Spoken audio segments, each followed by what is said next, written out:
Intellectual property rights are most important business assets for many companies.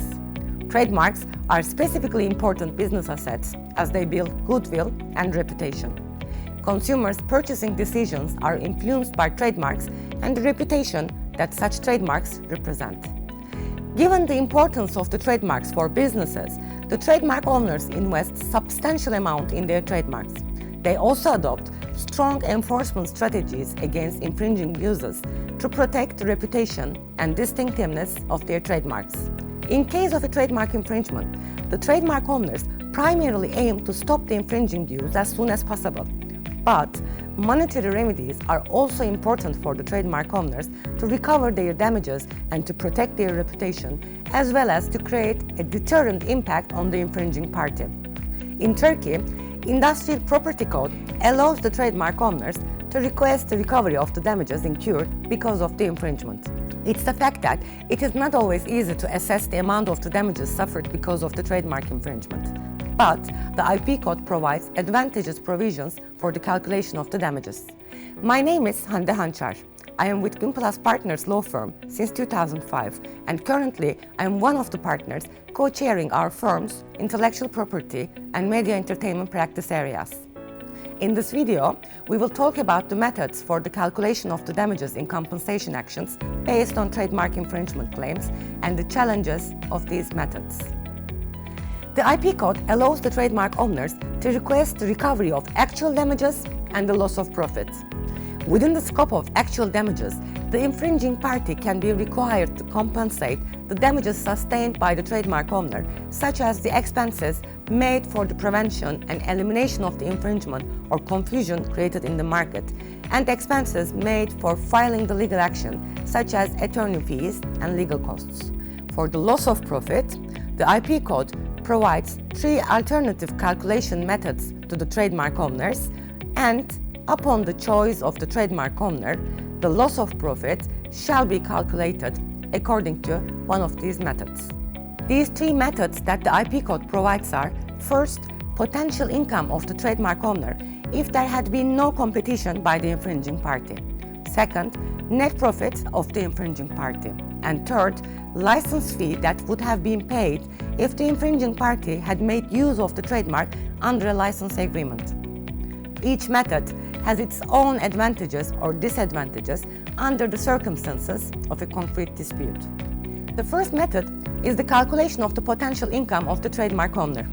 I must note that although this method fully corresponds to the loss of profit concept, it is the path least chosen by the trademark owners, as the calculation of damages according to this method doesn't always produce a practical and healthy result, because in most cases, trademark owner doesn't have lost income or profit because of the infringement. Therefore, except for the cases where concrete and strong evidence proving the potential income of the trademark owner can be provided, the calculation of damages according to this method is often viewed as a risk in compensation actions. The second method, namely the net profit of the infringing party, is the most chosen method, as it is usually easier to calculate the profit made by the infringer. To make the calculation by using this method, the commercial books and records of the infringing party, such as domestic and foreign sales, invoices, etc., are reviewed. However, due to the possibility that the commercial books and records of the infringing parties may not be properly organized, there is a risk that the trademark owners can face unreliable calculations and very long and complex examinations. The last one, which is also referred to as license analogy, might be the most efficient of all if the trademark owner has a license practice. In this method, if the trademark owner can submit a sample license agreement to the case file, the license fee in the sample agreement is taken into account by the court and applied to the case. However, if the trademark owner cannot submit a sample license agreement, then the court shall take the conditions of the dispute and the economic value of the trademark into consideration and assess a reasonable fee according to the business capacity of the infringing party. Unfortunately, in most of the cases, it is difficult to assess an accurate license fee. While filing the compensation action, the trademark owners are obliged to choose one of the methods for calculation of their loss of profit. It is possible to change the chosen method only for once, but this would only be possible after the expert examination, and it will require a new examination. The court appoints experts for the calculation of the loss of profit. This expert examination process is a long-lasting and complicated procedure in practice. It gets even complicated if the chosen method requires examination on the commercial books of the infringing party. The IP code allows the trademark owners to apply the court for determination of evidence to obtain all relevant information and documents to be used in calculation before filing the compensation action, but usually the infringers are not very cooperative. On the other hand, under Turkish law, a certain monetary amount must be requested while filing the action. However, as it is not possible to determine the exact amount at the beginning, it is possible to keep the amount as a reasonable minimum and increase the sum later after the expert examination.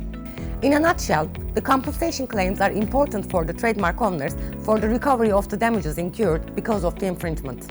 But, given the difficulties in calculation of the damages and because of the lengthy expert examinations, the trademark owners must choose the calculation method wisely by considering the specific circumstance of the case.